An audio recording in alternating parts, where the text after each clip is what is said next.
Mesdames, Messieurs, bonjour. C'est un plaisir de vous retrouver donc chaque samedi donc pour votre JT hebdomadaire.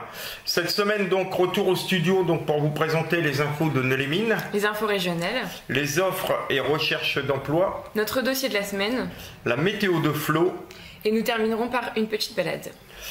Donc c'est donc parti pour les infos de Nœux-les-Mines avec pour commencer les températures de ces derniers jours en très forte hausse par rapport à la semaine précédente. Et les bureaux de vote qui vont ouvrir demain pour les départementales et les régionales avec un double scrutin. On vous précise que bien sûr les mesures sanitaires seront mises en place dans tous les bureaux de vote pour votre sécurité. Et bravo à Cindy Duquesne qui a obtenu la médaille d'honneur de la famille française. Donc c'est une médaille qui récompense les mamans ayant élevé au moins 4 enfants. Et pour Cindy qui en a élevé 6, donc un grand bravo à cette maman qui peut être très fière. Et c'est Chantal Urbonski qui lui a remis cette fameuse médaille le 10 juin. On pouvait assister au concert du groupe Archimède de Laval et la classe de Monsieur Mechtoub, classe de CM1 à Saint-Exupéry, au complexe Georges Brassens. Un très beau spectacle. Rendez-vous en automne donc prochain où le groupe Archimède devrait se produire de nouveau à Nœux-les-Mines. Et le club Carca, donc le club automobile radiocommandé de l'Artois qui s'était éteint le 3 janvier. L'association compte 80 pilotes qui ont concouru le 23 mai pour une compétition amicale afin de perpétrer la mémoire de Jean-Paul Sartel et de présenter son successeur, son fils Jérôme Sartel. Alors au niveau animation, ça commence de nouveau à bouger donc sur Nœux-les-Mines. En effet, le Rotary Club Nœux, Soleil de l'Artois et Mines Connexion vous propose du 3 au 17 juillet tout un panel d'animation. Les infos sont retrouvées donc sur l'application de la ville de Nœux-les-Mines. Et le 26 juin, c'est l'association Défi 7 Nœux qui vous emmène à la pêche à la truite. Et ce sont quelques 70 pêcheurs qui auront le privilège d'échanger avec Johan Lachor qui sera présent avec peut-être quelques surprises. Vous pouvez nous rejoindre pour boire un verre donc, au domaine du Prieuré, route nationale à Rebreuve-Ranchicourt. Et info de dernière minute, puisque on est jeudi, et donc en venant ici au studio, il y a eu un accident donc, sur la route nationale Nœux-les-Mines, donc un véhicule a perdu le contrôle et a foncé dans un muret au rond-point à l'entrée de Nœux-les-Mines. Donc les pompiers étaient sur place, donc voilà. Donc c'est une info de dernière minute. On passe maintenant donc aux infos régionales. Avec pour les fans de bio, l'ouverture d'un magasin Biocop en septembre prochain à la porte nord de Bruay. À l'Aventie, un accident au centre équestre où un enfant de 11 ans grièvement blessé à la tête par un cheval ce mardi. Il a dû être héliporté vers le centre hospitalier de Lille. Un énorme rappel de produits au sésame contaminés. Ce sont pas moins de 7000 produits concernés, donc biscuits, glaces, pain, qui contiendraient des pesticides qui pourraient être dangereux pour la santé. Alors maintenant, drôle d'affaire pour cet ancien SDF. Il trouve l'amour, un logement, mais il est rattrapé par son passé. Un individu force sa porte et s'acharne sur lui en le laissant pour mort sous les yeux de son ami. On ne le dira jamais assez et on n'en parle pas assez, outre les méfaits sur la santé. Le tabac peut faire d'autres dégâts. En effet, un mégot mal éteint provoque un incendie dans l'immeuble à Lens, provoquant son évacuation. Et à Arras, un immense réseau de stupéfiants démantelé. Plusieurs personnes d'une même famille, soit au total 10 personnes, à la tête d'un trafic. Donc la personne qui était à la tête de ce trafic était détenue à la prison d'Arras. Plusieurs points de vente, y compris sur les réseaux sociaux, on parle de près de 40 kilos de cannabis tout de même, vendus sur une période de 3 mois. Et on rappelle que la vaccination des enfants de 12 à 17 ans est ouverte, toutefois une autorisation parentale est nécessaire pour que celle-ci ait lieu. Alors on reste toujours dans le domaine du Covid. Donc on vous annonce la bonne nouvelle. Donc le masque n'est plus obligatoire donc depuis jeudi dernier. Il n'est plus obligatoire à l'extérieur. Il est plus obligatoire dans les cours de récréation.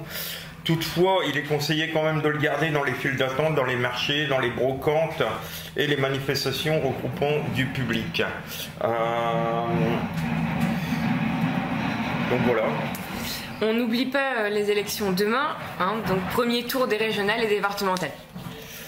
Bon, la violence encore et toujours, cette fois à Grenay, un trentenaire condamné à 9 reprises tout de même pour des faits de violence a récidivé une fois de plus. Cette fois, il est condamné à 1 an de prison ferme pour violence conjugale en récidive. Donc comment éradiquer cette violence? Je vous laisse mettre vos commentaires sur le groupe en respectant bien sûr la charte du groupe.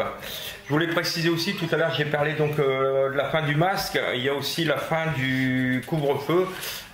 Donc là si je ne me trompe pas c'est à partir de dimanche, voilà, à partir de demain, hein, donc plus de couvre-feu. On passe maintenant à notre rubrique offres et recherche d'emploi. Donc commerçants, artisans, envoyez-nous vos offres. Et pour les personnes qui recherchent, même punition, envoyez-nous vos recherches. Donc on commence avec la société STA de Rouy, où 350 embauches en CDI sont recherchées pour le plan de confection de véhicules électriques. Donc les amis, sortez les CV. Et la société MN Façade, victime de son succès, recherche un façadier expérimenté, maîtrisant les enduits projetés, la peinture façade, le rejointement soigneux, rigoureux dans son travail et autonome. Le permis B est bien sûr exigé. Contactez Fabrice Courcol pour premier contact au 06 10 82 21 88. On va passer maintenant donc à notre dossier de la semaine. Donc les vacances arrivant, on va parler sécurité et tranquillité. Les vacances approchent et vous préparez votre départ avec impatience. Vous n'êtes pas les seuls. Les vacances d'été sont la période favorite des cambrioleurs et pour passer à l'action. Et les statistiques sont sans appel. Chaque année, un cambriolage a lieu en France toutes les 90 secondes. Vous ne souhaitez pas avoir de mauvaises surprises à votre retour de congé? Petit guide pour vous prémunir des cambriolages pendant vos vacances et partir l'esprit tranquille. Oui, et on pourrait dire que les cambrioleurs sont des opportunistes. Ils surveillent de près les résidences en attendant de repérer une faiblesse qu'ils peuvent exploiter. Une maison inoccupée est une cible tentante et relativement facile. Mais il existe des moyens d'assurer la sécurité de votre maison pendant votre absence. Voici 6 conseils pour protéger votre maison afin que vous puissiez vous détendre et profiter de vos vacances sans souci. Donc premièrement, ne laissez pas voir que vous êtes absent. La première chose à faire pour assurer la sécurité de votre maison pendant vos vacances est de donner l'impression qu'il y a des gens qui y vivent. Si c'est l'été, engagez quelqu'un pour tondre la pelouse. Un terrain envahi par la végétation laisse supposer que les occupants sont absents. Si c'est l'hiver, engagez quelqu'un pour pelleter toute accumulation de neige autour de votre maison. Une entrée qui n'a pas été déblayée après une chute de neige et l'absence de traces de pneus sont des indications certaines que personne n'est à la maison. Ne laissez pas le courrier s'empiler. Demandez au bureau de poste d'interrompre la livraison ou à un voisin de venir chercher votre courrier tous les jours. Il y a aussi la question de l'éclairage intérieur.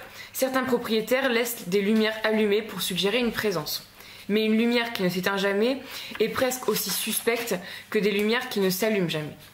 Les minuteries peuvent éteindre et allumer les lumières à des heures précises et être plus subtiles, à moins que le malfaiteur ne remarque un schéma trop prévisible. Il existe également des applications téléphoniques qui vous permettent d'allumer et d'éteindre les lumières à distance quand vous le souhaitez. Et éclairer aussi l'extérieur. Les lumières à l'extérieur de votre maison pourraient aussi faire une grande différence lorsqu'il s'agit d'assurer la sécurité de votre maison. Les voleurs veulent être le plus discrets possible et si une de leurs cibles ne leur permet pas de se dissimuler, ils passeront peut-être à une autre. Installez des lumières pour éclairer la maison, en particulier les entrées. Il peut s'agir de lumières puissantes activées par le mouvement ou de lumières plus petites alimentées par l'énergie solaire qui s'allume à la tombée de la nuit. N'annoncez pas vos projets sur Facebook. L'essor des médias sociaux a encouragé les gens à partager tous les aspects de leur vie, même lorsqu'ils ne le devraient pas. Le fait de dire aux gens que vous partez en vacances annonce non seulement que votre maison est vulnérable, mais il donne même un calendrier spécifique pour cette vulnérabilité. De même, évitez d'afficher des photos et autres mises à jour de vacances jusqu'à votre retour à la maison, car elles indiquent clairement que votre maison est inoccupée. Ensuite, renforcez bien sûr les entrées. Donc la nécessité de verrouiller vos portes est une évidence, mais le geste n'est vraiment efficace que si la serrure et la porte sont solides. Idéalement, une porte d'entrée devrait avoir au moins une fermeture 5 points. N'oubliez pas les portes patio, leur serrure manque bien souvent de robustesse et offre peu de protection contre cambrioleur déterminé. Ajoutez simplement un goujon solide dans le rail à l'intérieur pour empêcher la porte de glisser et de s'ouvrir. Si vous gardez normalement une clé de rechange cachée à l'extérieur de la maison sous une roche ou un pot de fleurs, apportez-la avec vous en vacances, ne la laissez surtout pas sur place.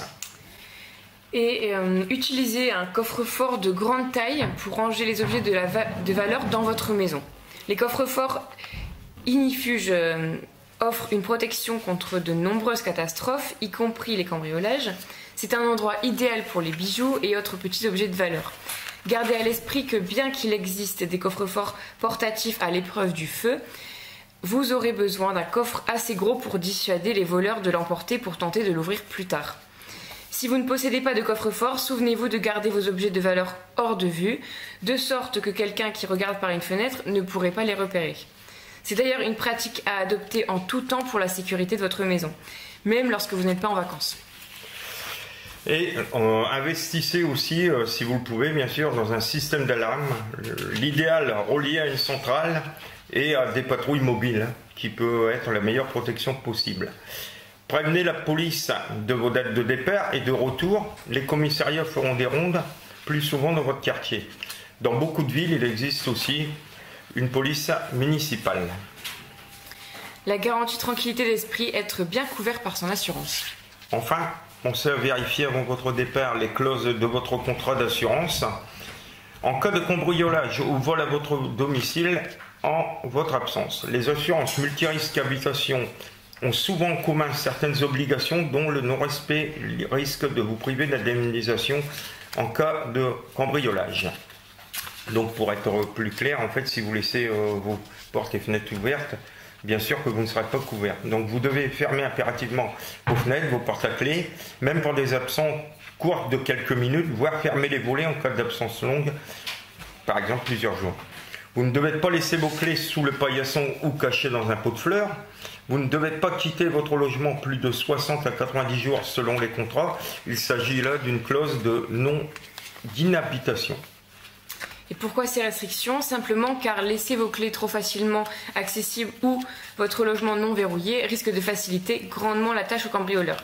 Ceux-ci pourront alors pénétrer dans votre logement sans effraction, ce qui est bien plus difficile à prouver qu'avec effraction, et donc souvent exclu des garanties des assureurs. Pensez donc simplement à bien fermer votre logement et tout verrouiller avant votre départ. Alors, vous avez suivi nos conseils, donc vous pouvez partir, donc l'esprit tranquille en vacances. On vous souhaite de bonnes vacances. On va laisser la parole maintenant à Monsieur Météo qui devrait nous annoncer une météo moins ensoleillée que ces derniers jours.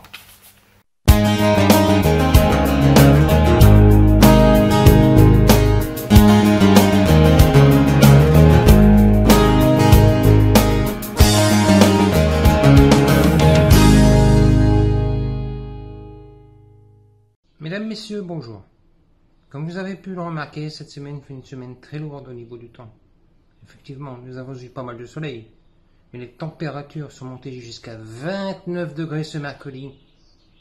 Et ce jeudi matin, vous avez pu vous apercevoir d'un orage. Malheureusement, comme cet orage est arrivé à 6h15 du matin, et que toute la nuit de mercredi à jeudi, j'avais laissé la fenêtre ouverte, j'ai dû me lever en sursaut pour refermer toutes les fenêtres. Donc, c'est pour ça que je vous ai posté la météo ce jeudi matin, avec une petite alerte, comme quoi il y a eu l'orage au matin.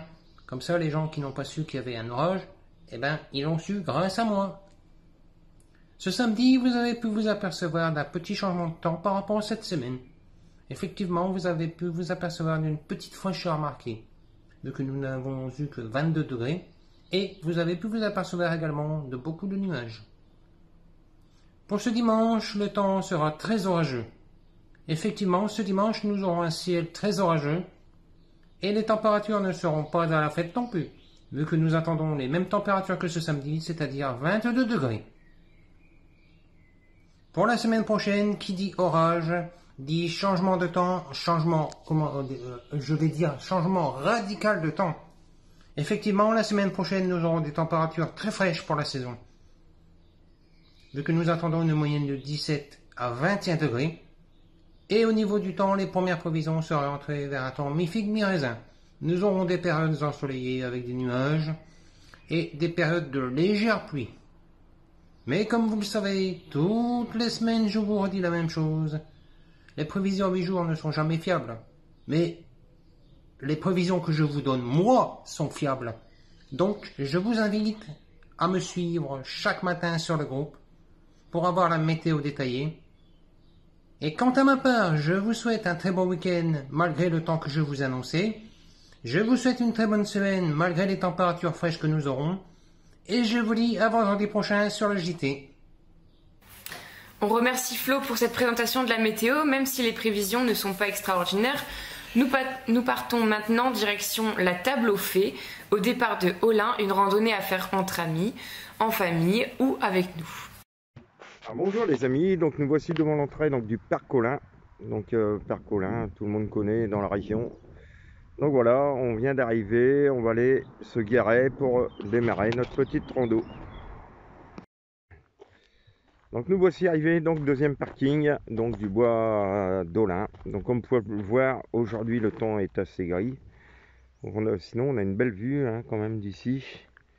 Donc voilà, généralement le week-end, puis même dans la semaine, c'est le rendez-vous en fait de tous les sportifs.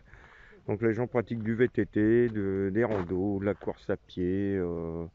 Ils font aussi du stretching et tout dans la pâture en haut.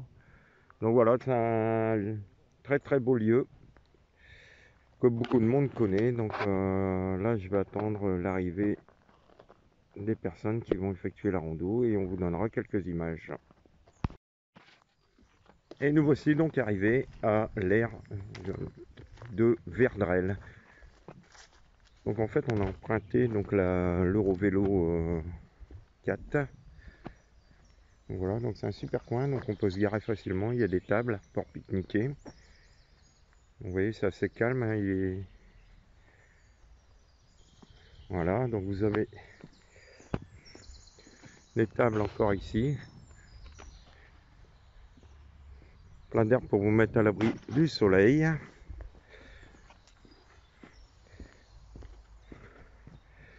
Donc voilà, l'Eurovélo. Alors cette route démarre de Souchet, si je ne me trompe pas. Et à terme rejoindra donc Saint-Venant.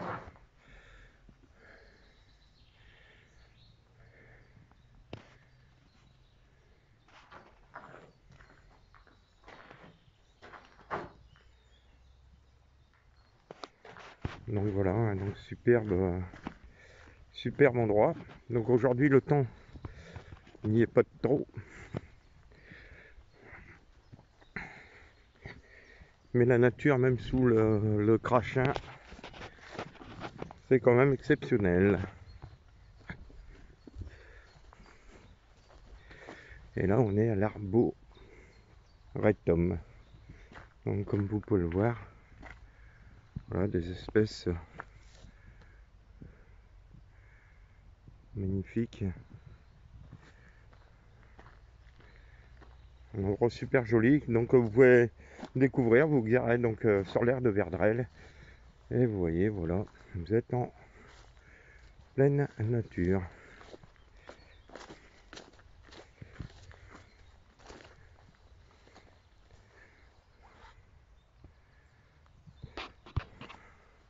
Donc on va continuer notre petite randonnée puisque le but c'est d'aller à la table aux fées.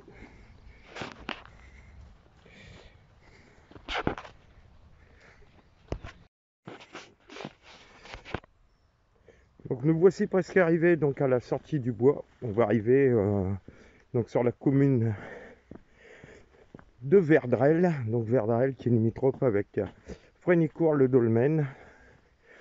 Donc on est à 400-500 mètres maintenant du dolmen. Alors dès qu'on sort du bois, vous allez avoir une petite portion de route départementale. Donc si vous vous baladez, si vous voulez faire cette rando, si vous avez des enfants, il faudra faire attention parce que bon, il y a des automobilistes qui roulent quand même assez vite sur cette portion de voie. Et vous allez voir, juste avant de tourner à gauche sur le dolmen, Vous allez avoir une superbe vue sur toute la région. Donc bon, il faut que le temps soit dégagé, c'est pas trop le cas aujourd'hui. Donc là on va déjà avoir un aperçu de la sortie du bois. Vous allez voir que bon, malgré le temps, on a une vue quand même assez voilà. Et là bas en face, là dans le petit bosquet, en fait c'est là où va se trouver donc le dolmen. On y est parti, enfin la table au fait. Et voilà les amis, donc on arrive à la fameuse table au fait. Donc table au fait que vous allez pouvoir découvrir ou redécouvrir. Donc voilà, là ce qu'on appelle la table au fait. Donc c'est un endroit unique quand même dans la région. Voilà, vous voyez. Voilà, donc je vais m'approcher un petit peu là-bas, vous allez voir. Donc tout à l'heure on était dans le bois que vous voyez là-bas en face, on a traversé donc tout le bois. Et là-bas, bon, aujourd'hui la météo n'est pas clémente, donc sinon vous voyez, vous avez une superbe vue sur toute la vallée.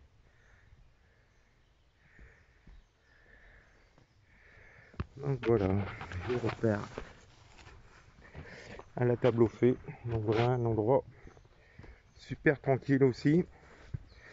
Donc voilà une belle balade que je vous ai encore proposée aujourd'hui, que vous pouvez faire en famille. Le seul point un petit peu dangereux, c'est le petit bout de départemental, sinon tout le reste, ça se fait tranquillement, c'est à travers bois. Voilà, donc je vous souhaite une bonne lecture de cette vidéo et à bientôt. Donc maintenant nous allons passer au tirage au sort donc, pour la fête des pères. Et donc c'est Jocelyne qui va s'en charger. Et puis tu peux présenter un petit peu le coffret pour ceux qui n'auraient pas vu déjà les photos. Bah, c'est un petit coffret fête des pères. Avec des petits produits, des rasoirs, une bouteille de vin. Ouais. Ok, tout ça. Donc voilà, beaucoup de participants, donc on te laisse tirer au sort.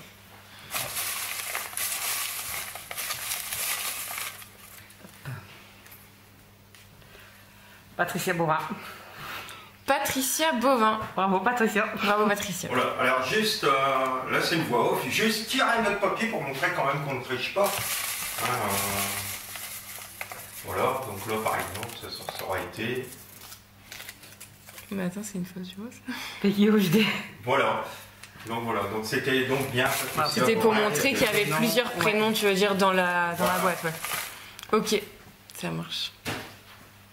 Voilà, ce journal se termine donc. On vous souhaite un très bon dimanche, une bonne semaine et on vous dit à la semaine prochaine.